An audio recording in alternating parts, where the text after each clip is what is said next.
వీళ్ళు చేస్తున్న మోసం. అంతేకాదు మన్రేగాలో 360 రోజుల్లో ఏ ఒక్క రోజైనా పని అడగొచ్చు, అది హక్కుగా అడగొచ్చు. ఏ కూలీ అయినా తన గ్రామ పంచాయతీ దగ్గరికి వెళ్లి హక్కుగా అడగొచ్చు. కానీ ఇప్పుడు ఈ కొత్త పథకంలో 60 రోజుల పాటు అగ్రికల్చర్ సీజన్లో 60 రోజుల పాటు పని కల్పించబోరు. అంటే 60 రోజుల పాటు పని ఉండదు. అంటే మళ్లీ కూలీలు వ్యవసాయదారుల చేతి కింద వాళ్ళిచ్చిన కూలీకే పని చేయాలి. వాళ్ళు పనిస్తే తీసుకోవాలి, వాళ్ళు ఎంత ఇస్తే అంత కూలీ తీసుకోవాలి. వాళ్ళకి ఇంకొక ఆప్షన్ ఉండదు, వాళ్లకు బార్గెనింగ్ పవర్ ఉండబోదు. ఇంకొక ఆప్షన్ ఉంది అంటే ఈ కూలీ నాకు వస్తాడా రాడా అన్న భయం వ్యవసాయదారునికి ఉంటే కనీసం అక్కడ మ్యాచ్ చేసైనా కూలీ ఇచ్చే అవకాశం ఉంది. కానీ అక్కడ పనే లేదనుకుంటే, ఇక బార్గెనింగ్ పవరే లేదనుకుంటే, ఇక కూలీ కేవలం ఆ వ్యవసాయదారుని కృప కింద బ్రతకాల్సిందే. ఇది ఈ కొత్త యాక్ట్ తెస్తున్న విధానం. డిఫరెన్స్ నంబర్ 3, ఇంతకుముందు మన్రేగా యాక్టులో గ్రామ పంచాయత్ గ్రామ సభల ద్వారా గ్రామస్తులను సంప్రదించి ఆ గ్రామంలో ఏం పనులు చేయాలి అన్నది, ఉపాధి హామీ కింద ఏ పనులు చేయాలి అన్నది ఆ గ్రామంలోనే గ్రామ సభల ద్వారా పంచాయతీ నిర్ణయించేది. అంటే ఆ గ్రామంలో రోడ్లు కావాలా, వాళ్లకు బావులు కావాలా, లేక పుడికలు తీయాలా, లేక ఇంకేదైనా తవ్వుకోవాలా, లేకపోతే ఏదైనా చేసుకోవాలా అన్నది ఆ గ్రామానికి సంబంధించిన వాళ్ళు డిసైడ్ చేసేవాళ్ళు. అంటే ఇది కేవలం గ్రామం డెవలప్ చేసుకోవడానికి, రూరల్ డెవలప్మెంట్ కోసం, విలేజ్ డెవలప్మెంట్ కోసం ఈ పథకం ఇంతకుముందు ఇప్పటి వరకు వర్తింపజేసేవాళ్ళు. మన్రేగా పథకం రూరల్ డెవలప్మెంట్ కోసం, రూరల్ ఎంప్లాయ్మెంట్ క్రియేట్ చేసే పథకం. కానీ ఇప్పుడు మోడీ గారి కొత్త విబి గ్రామ్ పథకం ప్రకారం అయితే ఇక గ్రామ పంచాయతీలు డిసైడ్ చెయ్యవు. ఉపాధి హామీ పనులు డిసైడ్ చేసేది ఎవరు అంటే కేంద్రం. కేంద్రము ఏ పనులు వీళ్ళు చెయ్యాలి అన్నది కేంద్రం చెప్తుంది. అంటే కాంట్రాక్టర్లు, కేంద్రం కాంట్రాక్టర్లు చేసే ప్రాజెక్టులకు పనులిస్తే ఇక కాంట్రాక్టర్లు ఈ ఉపాధి హామీ కూలీలకు వేతనాలు ఇస్తారన్నమాట. అంటే ఈవెన్చువలీ ఆ కాంట్రాక్టర్ చేసే ప్రాజెక్టులకు కూలీలను సప్లై చేసే వ్యవస్థగా ఇది మారిపోతుంది. ఇందులో ఎవరి మేలుంది? కార్పొరేట్ల మేలుందా, ప్రాజెక్టులు చేసే వాళ్ళ మేలుందా, లేక గ్రామస్తుల మేలుందా? గ్రామ స్వరాజ్యం అంటే ఏమిటి? డీసెంట్రలైజేషన్ ఆఫ్ పవర్ అంటే ఏమిటి? వీటికి ఏమైనా అర్థం ఉందా? వీళ్ళకేమైనా ప్రజల పట్ల ప్రేముందా? కూలీల పట్ల, వాళ్ళ జీవితాల పట్ల ఏమైనా చిత్తశుద్ధి ఉందా? వాళ్ళ జీవితాల్లో ఇది ఆడుకోవడం కాదా? పాయింట్ నంబర్ 4, మన్రేగా పథకం కింద 60% ఇప్పుడు కేంద్రం పెట్టుకుంటుందంట, 40% రాష్ట్రాల మీద ఆర్థిక భారం పడబోతుందట. మన్రేగా పథకం కింద 100% కేంద్రమే పెట్టుకునేది. 100% ఖర్చు మొత్తం కేంద్రమే పెట్టుకునేది.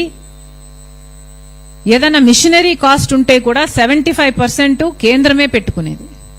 కానీ ఇప్పుడు వీళ్ళు తెచ్చిన విబి గ్రామ్ పథకం ప్రకారం అయితే 60% ఆఫ్ ద టోటల్ కాస్ట్ కేంద్రం ఇస్తుందట, 40% రాష్ట్ర ప్రభుత్వాలే భరించాలట. అంటే రాష్ట్ర ప్రభుత్వాల మీద పడుతున్న భారం ఎంతో గమనించండి. ఇక్కడ ఇది కేవలం రాష్ట్రాలను చిన్న చేస్తే, లేకపోతే రాష్ట్రాల మీద ఈ భారం వేస్తే, రాష్ట్రాలను డిస్కరేజ్ చేస్తే అప్పుడు రాష్ట్రాలు పెట్టుకోవాల్సిన 40% రాష్ట్రాలు పెట్టుకోవు. కాబట్టి వాళ్ళు 60% పెట్టుకోవాల్సిన అవసరం ఉండదు. సో బేసిక్ గా ఈ పథకానికి ఇప్పటి వరకు సంవత్సరానికి 86,000 కోట్లు ఖర్చు చేస్తే అది మొత్తం మన్రేగాలో కేంద్ర ప్రభుత్వమే పెట్టుకునేది. కానీ ఇప్పుడు 60% మాత్రమే కేంద్ర ప్రభుత్వం పెట్టుకుంటుందట, 40% ఈ భారం రాష్ట్రాల మీద పడుతుందట. అంటే ఫర్ ఎగ్జాంపుల్ ఒక 500 రూపాయలు ఆంధ్ర రాష్ట్రం మీద మన్రేగాలో ఇది వరకు ఖర్చు పడితే ఇప్పుడు విబి గ్రామ్ యాక్ట్ ప్రకారం ఉపాధి హామీ పథకం నడిపితే 5,000 కోట్ల ఖర్చు పడుతుంది. పెట్టుకుంటారా చంద్రబాబు గారు? పెట్టుకోగలరా ఆంధ్ర రాష్ట్రం? ఇది పెట్టుకోలేదు కాబట్టే చంద్రబాబు గారు ఇప్పటికే కేంద్రం దగ్గర ఉపాధి హామీ పథకం కోసం మాకు అదనంగా డబ్బులు ఇవ్వండి అని అడగడం మొదలుపెట్టారు. అయ్యా చంద్రబాబు గారు, విబి గ్రామ్ పథకానికి మీరు ఈ బిల్లుకు మీరు మద్దతు ఇవ్వడం ఎందుకు? మళ్ళీ 40% భారం రాష్ట్రం మీద పడింది అని మళ్ళీ డబ్బులు అడుక్కోవడం ఎందుకు?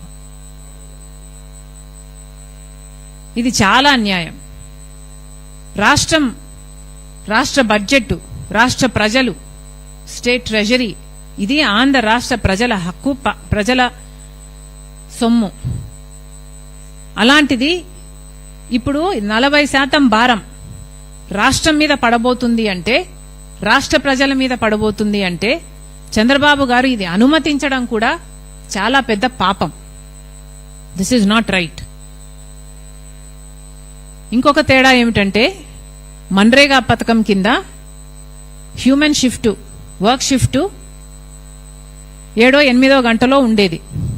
కానీ ఇప్పుడు విబి గ్రామ్, మోడీ గారు విబి గ్రామ్ కొత్త యాక్ట్ ప్రకారం అయితే 12 గంటల పాటు మండుటి ఎండలో పని చేస్తేనే కూలీలు ఇస్తారట. ఇంకా చాలా తేడాలున్నాయి.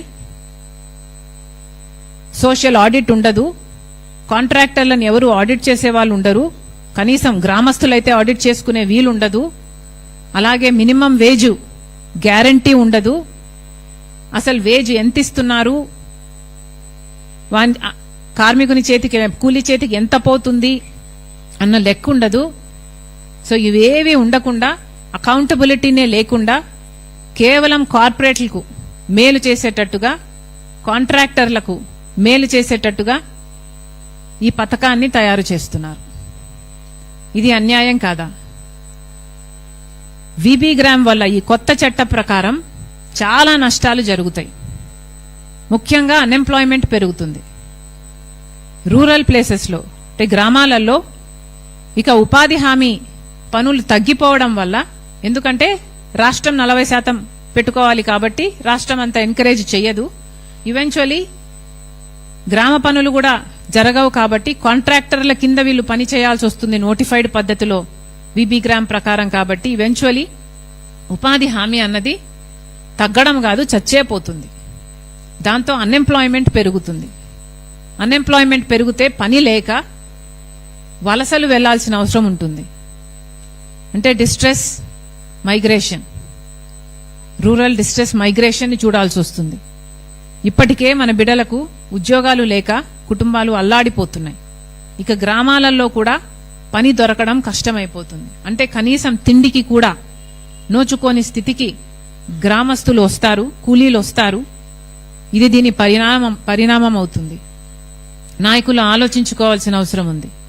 లేబర్ ఎక్స్‌ప్లాయిటేషన్ కూడా జరుగుతుంది. ఇప్పటి వరకు లాగా సోషల్ ఆడిట్ ఉండదు. ఇంత కూలీ ఇవ్వాలి కదా అని కూలీ అడగడానికి ఉండదు. ఆ లేబరు, ఆ కాంట్రాక్టరు ఎంత ఇస్తే అంత కూలీ తీసుకోవాల్సిన పరిస్థితి వస్తుంది. 60 రోజులు పనే ఉండదంట. ఇవన్నీ వీటి దృష్ట్యా లేబర్ని ఎక్స్‌ప్లాయిటేషన్ చేయడం జరుగుతుంది. బానిస వ్యవస్థ తయారయ్యేటట్టు చేస్తున్నారు వీళ్ళు. ఇది ఎక్కడి న్యాయమని అడుగుతున్నాం. అందుకే కాంగ్రెస్ పార్టీ ఈ విధానాన్ని వ్యతిరేకిస్తుంది. కాంగ్రెస్ పార్టీ మళ్లీ హెచ్చరిస్తుంది మోడీ గారిని, చంద్రబాబు గారిని, ఈ బిల్లుకు మద్దతిచ్చిన చంద్రబాబు గారిని కూడా కాంగ్రెస్ పార్టీ హెచ్చరిస్తుంది. ఇది చాలా ప్రమాదకరమైన బిల్లు. విబి గ్రామ్ అన్నది చాలా ప్రమాదకరమైన బిల్లు.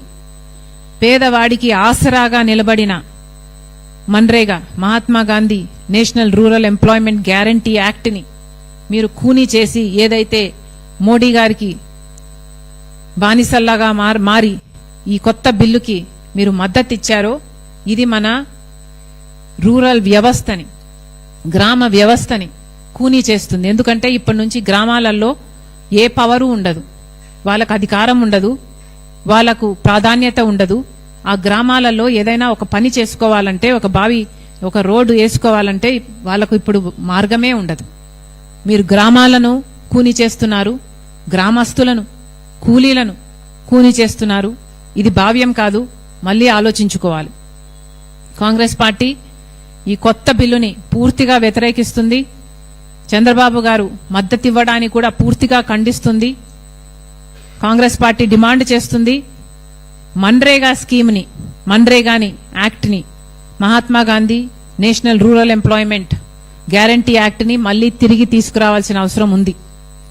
యాక్టులో ఏదైనా లోపాలుంటే దాన్ని సరిచేసుకోవచ్చు, కానీ పూర్తిగా యాక్టును మార్చి విబి గ్రామ్ చేయడాన్ని కాంగ్రెస్ పార్టీ ఖండిస్తుంది, దీన్ని వ్యతిరేకిస్తుంది, దీన్ని మార్చుకోవాలని డిమాండ్ చేస్తుంది. మళ్లీ Congress party guaranteed work, guaranteed wage, guaranteed అకౌంటబిలిటీని డిమాండ్ చేస్తుంది. నేషనల్ మినిమం వేజ్ గా 400 రూపాయలు ప్రతిరోజు కూలీకి ఇచ్చేటట్టుగా యాక్టులో చేర్చాలని కూడా